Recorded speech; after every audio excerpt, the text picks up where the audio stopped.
저는 오늘 읽어드린 출애굽기 17장 1절에서 7절까지 말씀을 가지고 르비딤의 교훈, 이와 같은 제목으로 하나님의 말씀을 증거하도록 합니다. 제가 지도를 보여드릴 텐데 르비딤이 어느 정도에 있냐면요, 여기 시내산, 호렙산이고 여기가 르비딤입니다. 보이세요? 네, 여기가 르비딤입니다. 르비딤. 그러니까 출애굽한 백성들 홍해를 건너서 시내산에 이르기 전에 있었던 곳이 르비딤입니다. 근데 르비딤에서는요, 두 가지 큰 사건이 있어요. 첫째는 우리가 오늘 살펴볼 반석에서 물이 나와 이스라엘 백성들이 기가를 해소하는 사건이고, 또 한 가지 사건은 아말렉과의 전쟁에서 여호수아가 나가 전쟁할 때, 또 모세가 산에 올라 손을 들고 기도할 때 하나님께서 이스라엘 백성들에게 최초의 전쟁에서 큰 승리를 거두게 하여 주시는 겁니다.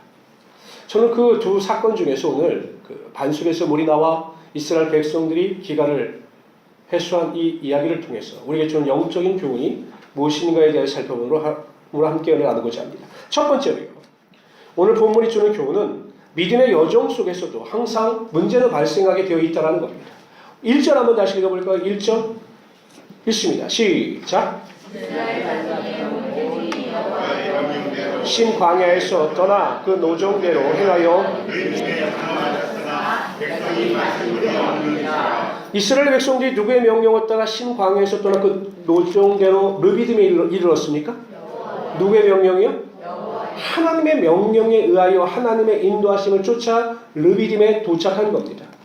원래 그 당시에 보면 그 르비딤 지역은요, 물이 풍성한 지역입니다. 근데 왠지 이스라엘 백성들이 도착했을 때는 물이 하나도 없었습니다. 그야말로 광야는 사막입니다. 여러분들 사막을 한번 체험해 보셨습니까? 저는 그 이스라엘 그때 가서 느낀 게 뭐냐면, 야, 이스라엘 백성들이 원망 불평할 만하다. 우리 같은 사람들은요, 10분도 못 걸어갑니다. 얼마나 뜨거우면. 근데 그것을 여러분 하루 종일 걸었으니 그들이 얼마나 목이 마르고 힘이 들었겠습니까? 근데 그들에게는 그래도 희망이 있었습니다. 왜냐하면 그 엘림에서 하나님께서 12종류 나무의 샘물을 통해서 그들을 먹이셨던 것처럼 아무리 덥고 힘들어도 반드시 우리가 르비딤에 도착했을 때 하나님께서 우리를 위하여 생수를 예비하셨을 것이다. 이 기대를 가지고 웃으면서 이야기하면서 행진합니다. 근데 웬걸요? 르비딤에 도착하니까 물이 하나도 없었습니다. 그래서 이스라엘 백성들이 생각하는 거죠. 이게 뭐냐고. 그래서 모세에게 원망과 불평을 내어 쏟았던 겁니다. 한편으로 이해가지 않아요? 자신들이 뭐 지도대로 찾아갔습니까? 하나님께서 인도하시는 대로 간 것 아닙니까? 그럼 누가 책임지셔야 합니까? 하나님이 책임지셔야 합니다. 물도 예비하셔야 합니다. 이것이 우리의 생각입니다. 그런데 여러분 잘 생각해 보십시오. 우리 또한 이러한 모습을 보일 때가 많아요. 내가 예배생활 열심히 합니다. 기도생활 열심히 합니다. 찬양도 열심히 하고 뭐 하나님께 예물도 열심히 드립니다. 그럼 이렇게 생각하겠죠. 내가 하나님께 이렇게 드렸으니 하나님께서 나에게 축복하시고 좋은 것으로 인도하셔야 되는 것이 당연한 것 아닌가.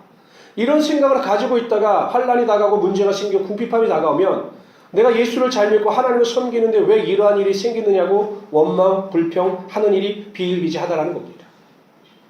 근데 여러분 분명히 기억하십시오.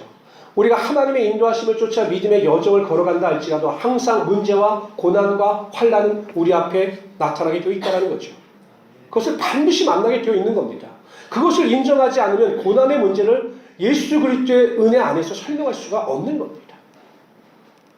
이번 주에 보니까 멕시코에서 큰 지진이 발생했어요. 잘 갔다 왔어요? 별 문제 없었어요? 네. 멕시코로 신혼여행 가서 제가 걱정을 많이 했는데 225명이 사망했어요. 신문 안 보세요? 근데 더 충격이었던 게 한국 사람이 한 명이 희생을 당했는데 저희 집사람이 이야기했는데 교회 다니는 분이고 성도라는 거예요. 제가 그 이야기를 딱 듣는 순간 무슨 생각이 들었냐면, 뭐지? 왜 하나님은 예수 믿는 사람, 성도를 지진을 통해서 데려가셨을까? 여러분, 예수 잘 믿으면 복만 받는다. 이러한 잘못된 믿음을 가지고 있으면 이 고난의 문제를 우리가 답을 알려줄 수가 없는 겁니다. 어떤 사람들은 그래서 이렇게 이야기합니다. 무슨 죄가 있었나? 뭐 하나님께 잘못해서 이 사람을 데려가셨나? 그건 아닌 겁니다. 예수를 믿고 하나님의 인도하심을 받아도 우리의 삶에 고난도 있고 환난도 있는 겁니다. 하나님께서 그 멕시코에 있는 이 성도 이분을 왜 데려가셨는지 우리는 알 수 없습니다. 그러나 고난이라고 하는 틀 안에서 우리가 그것을 이해하려고 노력한다면 하나님은 그 고난을 통해서 반드시 그 가족과 다른 사람들에게 하나님의 은혜가 임하게 하여 주시는 겁니다. 이렇게 해석을 해야 되는 거죠. 우리가 이것을 인정하고 믿음 안에서 살아가게 되면 어떤 고난과 환난을 만나더라도 낙심하지 않습니다. 하나님의 이유와 목적이 있으며 이 고난과 환난을 통해서 문제를 통해서 하나님께서 이루실 것을 기대하기 때문입니다. 그렇다고 하나님께서 왜 멀쩡한 성도들에게 광야의 시련과 고난을 허락하시는 것일까요? 간단합니다. 성경이 이렇게 말씀하십니다. 다 같이 읽어봅시다. 시작.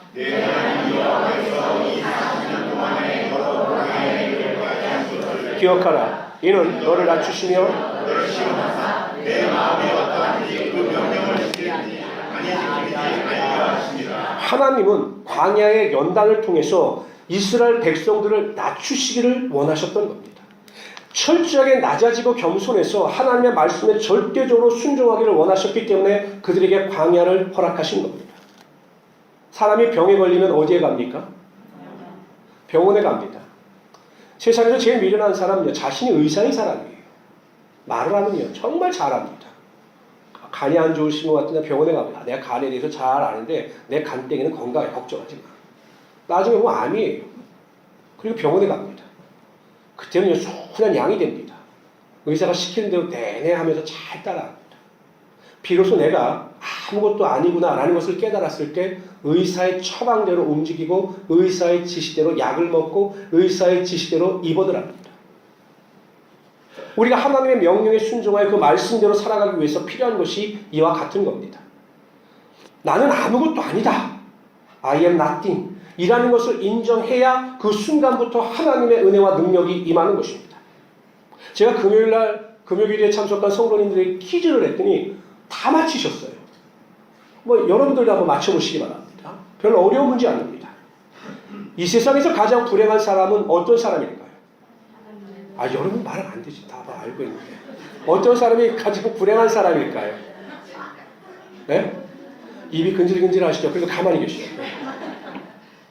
금요일에는 바로 맞췄는데. 어떤 사람이 가장 불행한 사람일까요? 그렇죠. 예수 안 믿는 사람이에요. 좀 더 깊이 들어가면 하나님 없이도 이 세상을 살아갈 수 있다고 믿는 사람들이 가장 불행한 사람입니다. 그 사람이 아무리 높은 권력과 명예와 물질을 가지고 있다 할지라도 나는 하나님 없이 살아갈 수 있다고 믿는 사람이 가장 불행한 사람입니다. 반대로. 그럼 가장 행복한 사람은 어떤 사람일까요? 네? 간단하죠. 답이. 하나님 없이는 살 수 없다고 믿는 사람이 가장 행복한 사람입니다.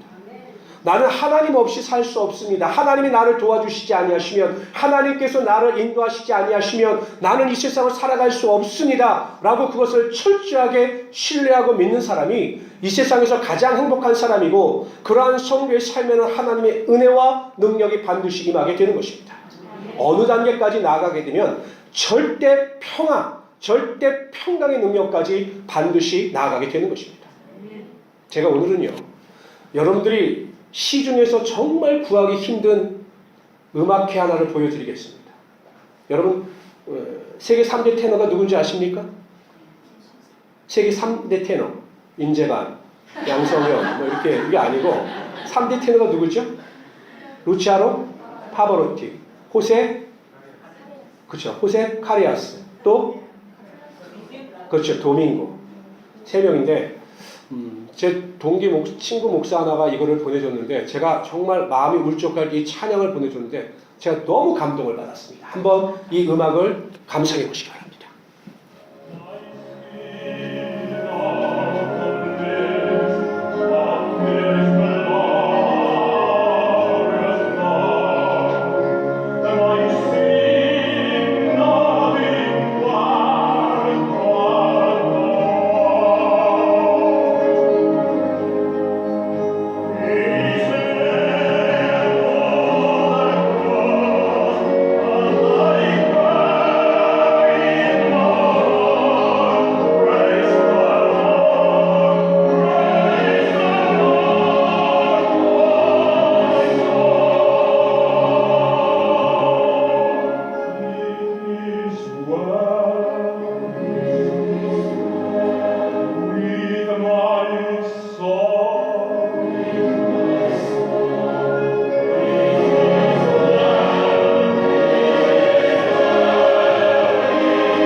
감사합니다. 제가 이 동영상을 왜 보여드렸냐면 이 동영상 찬양 내 영혼 평안해 이 찬양의 작사자가 호레이지 스패포드라고 하는 사람입니다. 이 사람은 정말로 잘 나가는 사람이었습니다. 시카고 의과대학의 법리학 교수였어요. 신학교 이사 및 운영위원이었으며 무디교회 회계집사였고 부동산 사업가였습니다. 그야말로 부족함이 없는 사람이었어요. 그런데 1873년에 집에 불이 나서 모든 재산을 다 잃고 맙니다. 그 일에 충격을 받아 아내가 우울증에 빠져서 제대로 정상생활을 하지 못하자 의사가 진단을 내립니다. 모든 걸 다 내려놓고 여행을 떠나십시오. 그래서 온 가족, 딸 4명과 스태프 이 부부가 여행을 떠나기로, 유럽으로 여행을 떠나기로 작정하는데 그때 때마침 시카고의 화재로 인해서 자신이 섬기던 무디교회가 불이 나요. 자신이 회계 책임자였기 때문에 자신이 떠나지 못하고 자신의 딸과 아내만을 먼저 출발시킵니다. 대서양을 항해하던 이 배가 일주일 동안 평안하게 항해를 했는데 영국의 철갑선인 로키안과 충돌을 합니다. 밤에. 그 배가 가라앉기 시작합니다. 아내와 내 딸은 가판에 올라와서 하나님께 기도했습니다. 그러나 배는 30분 만에 침몰합니다. 내 딸은 익사에서 다 죽었고 스패포드 아내만이 익사 직전에 구조가 되어 목숨을 건졌습니다. 그래서 이 아내가 웨일스 카디프에 도착해서 남편 스패포드에게 전보를 보냅니다. 나만 살아남. 얼마나 큰 충격이겠습니까? 재산도 다 잃었습니다. 딸들도 다 잃었습니다. 교회 사람들이 찾아와 스패포드를 위로합니다. 그러나 이렇게 대답을 해요. 내가 어려운 고난이 닥쳐왔으나 주님을 의지하게 되어 나는 매우 기쁩니다. 그리고 아내를 만나기 위하여 아내와 딸들이 갔던 그 배의 항로를 똑같이 갑니다. 그리고 자신의 딸들이 침몰했던 그 지역에 이르게 돼요. 여러분 생각해 보세요. 세월을 보면 마음들이 어떻겠습니까? 그 마음보다 더한 것 아닙니까? 딸을 넷을 잃었으니. 하루 종일 울었습니다. 배에서. 그런데 새벽 4시경에 하나님께서 절대적인 평강을 주신 겁니다. 말할 수 없는 평강. 그 슬픔을 이길 수 있는 절대 평강을 이 스패포드에게 허락하여 주십니다. 바로 그때 이 스패포드가 노트를 꺼내서 쓴 찬송가가 이 찬송입니다. 내 평생에 가는 길 순탄하며 제가 찬양을 해드리고 싶지만 분위기를 깰 것 같아서 그냥 읽겠습니다. 늘 잔잔한 강 같든지 큰 풍파로 무섭고 어렵든지 나의 영혼은 늘 평안하다. 내 영혼 평안해. 내 영혼 평안해.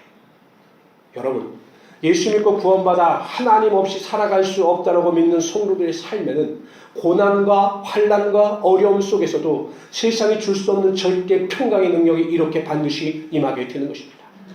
어떤 성도가 가장 성숙한 성도냐?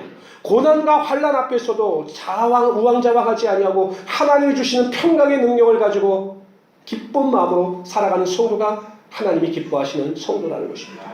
저는 우리 모든 성도님들이 꼭 기억하십시오. 나는 예수 믿기 때문에 인생이 평탄할 것이다. 나는 예수 믿기 때문에 아무 문제가 없을 것이다. 착각입니다. 문제도 있고 고난도 있고 환난도 있습니다. 그러나 그 고난과 환난을 통해서 하나님 없이는 살아갈 수 없다라고 하는 믿음을 가지고 하나님을 절대적으로 의지할 때 문제 해결 이전에 평강의 능력이 임하로 우리가 넉넉히 문제 가운데 승리하며 살아갈 수 있게 되는 것입니다. 이러한 믿음을 가지고 승리하시는 하나님의 귀한 성도들이 되시기를 주님으로 축원합니다. 두 번째로요. 오늘 본문이 우리에게 주는 교훈은 문제 가운데 누구를 바라보느냐에 따라 반응하는 태도가 바뀐다는 겁니다. 이스라엘 백성들은 갈증이라고 하는 문제를 만나니 누구를 바라보았습니까? 모세를 바라봅니다. 모세 사람을. 사람을 바라보니까 원망하고 불평하고 짜증을 내는 것 아닙니까? 그리고 항상 문제에 대해서 포장합니다. 맨날 하는 말이 죽겠다라는 겁니다. 우리나라 사람들하고 비슷한 것 같아요. 우리나라 죽겠다는 말이 너무 쉽지 않습니까? 배고파 죽겠다, 배불러 죽겠다, 더워 죽겠다, 추워 죽겠다, 뭐 힘들어 죽겠다. 그렇게 죽으면 매일 부활해야 되는 거죠. 매일 죽으면. 근데 요즘에 보통 사람들이 무슨 말을 많이 쓰냐면 미치겠다는 말을 써요. 미치겠다. 조심하십시오. 그러나 진짜 미칩니다. 예수 믿는 사람들의 입에는요, 말에는 권세가 있기 때문에 말 조심해야 되는 거예요. 미치겠네. 그러나 진짜 미칩니다. 조심하십시오. 이스라엘 백성들은요, 사람을 몰아보니까 원망하고 불평하고 말이 잘못돼서 환경이 바뀌지 않는 겁니다. 반대로 모세는 사람이 아니라 하나님을 바라봤어요. 저는 모세가 정말로 대단하다고 생각하는 사람, 지겨울 것 같아요, 저는.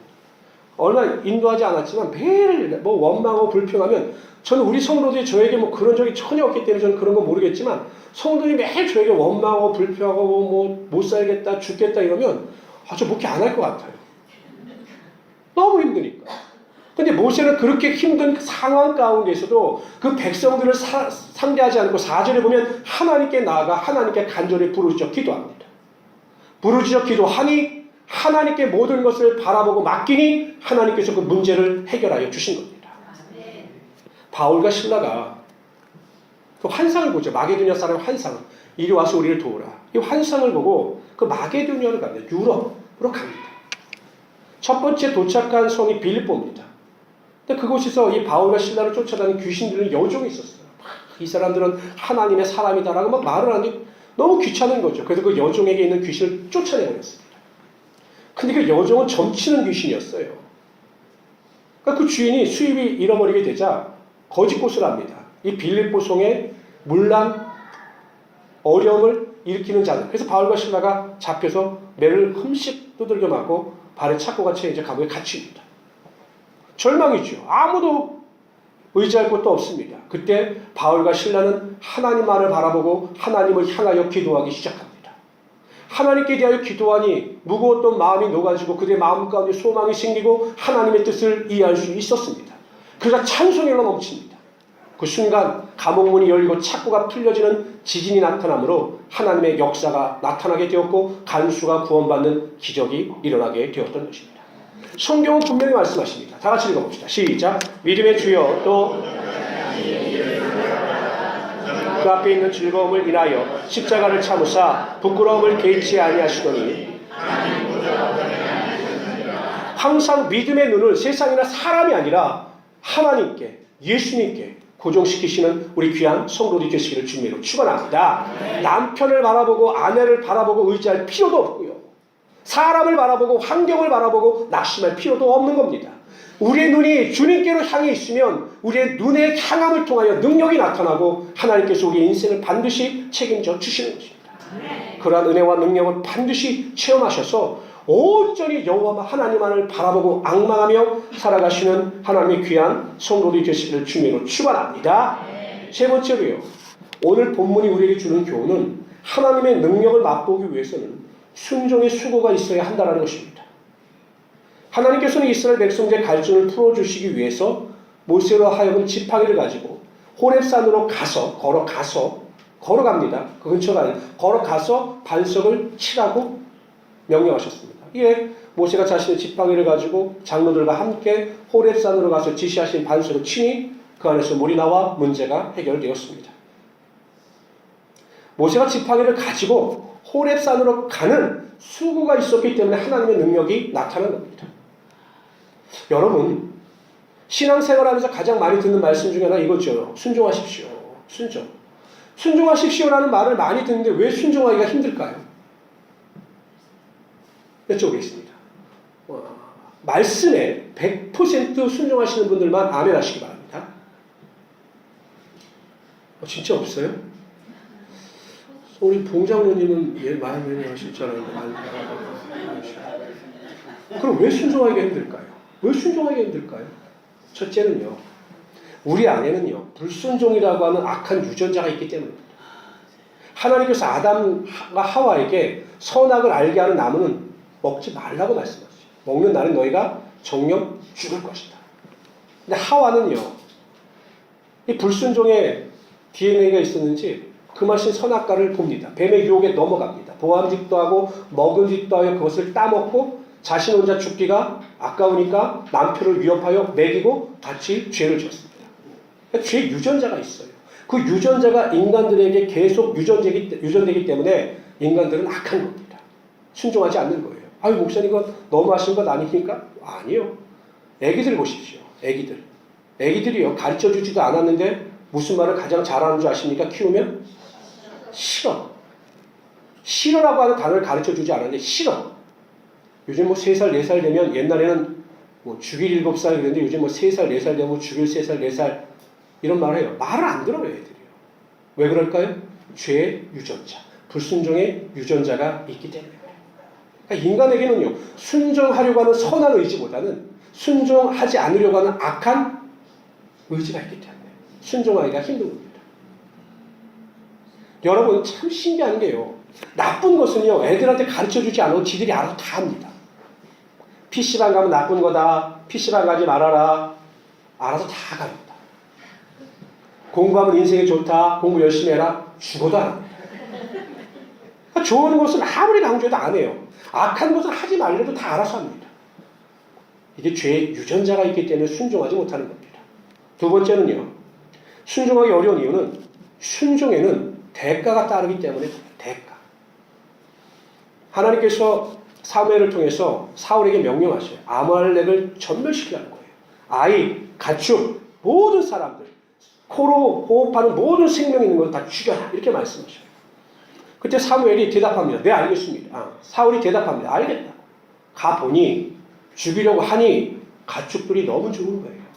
이것들을 죽이는 것보다 가지고 오면 자신의 재산이 증식되기 때문에 너무 좋은 거죠. 그래서 그걸 포기하지 못합니다.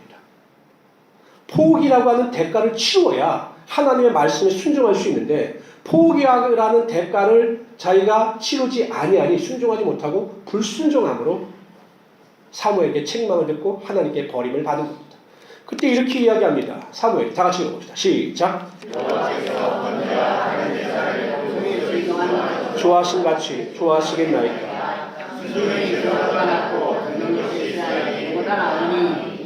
저는 우리 모든 성도님들이 하나님이 주시는 은혜와 능력 가운데 모든 일에 철저히 순종하십시오. 반드시 순종하는 데는 대가가 있습니다. 나를 희생하든지 시간을 희생하든지 반드시 희생을 요구하셔요. 그러나 그 희생을 감수하고 하나님의 말씀에 순종했을 때 하나님의 놀라운 능력이 나타나게 되는 것입니다. 그걸 어떻게 증명하십니까? 보십시오. 제가 설명을 해드리죠. 여러분 한번 생각해 보셨습니까? 왜 굳이 하나님께서는 모세에게 르비딤에서 호렙산까지 가서 반석을 쳐서 물을 내라고 말씀하셨을까요? 아니 하나님의 능력이시면 이스라엘 백성들 200만의 백성들이 모여 있습니다. 니들 입 벌리라. 입 벌리고 하늘 향해 있어요. 비 내린다. 기다려라. 비 내리시면 그 갈증 금세 해결되는 거 아닙니까? 제 말씀이 틀립니까? 아니 그렇게 하면 간단한 걸 왜 굳이 모세에게 지팡이 들어라, 호렙산으로 걸어가라, 가서 반석 쳐라, 장로를 데리고 가. 이 말씀을 왜 하셨을까요? 왜 하셨을 거라고 생각하셔요? 네? 인내. 순종하나 안 하나 보시려고요. 우리 성도님 굉장히 수준이 높아지셨어요. 이제 보면. 여러분 하나님께서 모세에게 그런 명령을 하셔서 그러한 상황으로 이끌어 가신 이유는요. 모세를 높이시기 위해서입니다. 장로를 데리고 갔어요. 하나님 명령 주자 모세가 지팡이를 들고 와서 반석을 내리쳤습니다. 물이 나옵니다. 누가 가장 놀랐을까요? 네? 우리 성도님들은 참 대단하신 것 같아요. 모세가 가장 먼저 놀랐을 거다. 그렇죠. 모세도 놀랬겠다. 솔직히 제가 더 놀랐습니다. 제가 더 놀랐습니다. 어떻게 모세라고 말씀을 하십니까? 아니 장로들이 놀라지 모세는 나올 걸 알고 갔는데 모세가 아무것도 모르는 딱지 물을 이렇게 했어요? 제일 놀란 건 장로들이에요. 그러면서 장로들이 가졌던 확신은 아하 모세는 하나님의 사람입니다. 하나님께서 세우셨구나. 하나님께서 그를 통해서 하나님의 능력을 행하시는구나. 이것을 알게 하기 위하여 하나님께서 장로들과 함께 가게 하셨고 그 기적을 목도하게 하셨던 것입니다. 결국 이러한 순종의 대가를 치르게 하신 이유는 모세를 높이시기 위함입니다. 순종의 대가를 가감히 치르고 순종하는 일에 주저하지 않는 자는 하나님께서 반드시 높여주시고 순종의 열매가 우리의 삶에 나타나게 하여 주시는 것입니다. 아무리 어렵고 힘들어도 하나님의 말씀이라면 절대적으로 순종하심으로 하나님의 큰 축복을 누리며 살아가시는 하나님의 귀한 성도들이 되시기를 주님으로 축원합니다. 사람들은 인생의 위기가 찾아왔을 때 그 위기가 인생을 파괴할 것이다 라고 단정을 합니다. 그러나 하나님께서 함께 하시는 위기는 위기가 아니라 기회입니다. 이스라엘 백성들은 르비딤에서 다시 한번 갈증이라고 하는 위기를 만났습니다. 그러나 하나님께서 모세와 함께 하시고 모세가 하나님의 말씀대로 행하니 위기가 기회가 되어 하나님의 능력을 맛보았던 거죠. 우리가 세상을 살아가는 동안 수많은 위기를 만날 겁니다. 만나게 되어 있습니다. 그러나 그 위기는 여러분들에게 기회가 될 것이고 하나님의 능력을 체험하는 귀한 도구가 될 수 있을 것입니다. 그러기 위해서 여러분 반드시 생각하세요. 위기와 어려움이 찾아온다. 그러나 그 위기와 고난 앞에서 나는 아무것도 아니니 하나님만을 의지하자라고 믿고 나아갈 때 우리의 삶에 평강의 능력이 임하고 모든 것이 합력하여 선이 되게 되는 것입니다. 위기나 문제 앞에서 사람이 아니라 하나님만을 바라보십시오. 사람을 탓할 필요도 없고 사람을 원망할 필요도 없습니다. 당신 때문에 이렇게 됐다, 너 때문에 이렇게 됐다라고 말할 필요도 없습니다. 하나님께 집중하면 하나님께서 그 문제의 해결자가 되게 하여 주시는 것입니다. 순종에는 대가가 따릅니다. 손쉬운 순종이란 존재하지 않습니다. 그러나 어떠한 순종도 두려워하지 마시고 대가를 지불하십시오. 그러면 그 대가 이상의 하나님의 놀라운 은혜, 능력, 권능이 여러분 삶 가운데 임하게 될 것입니다.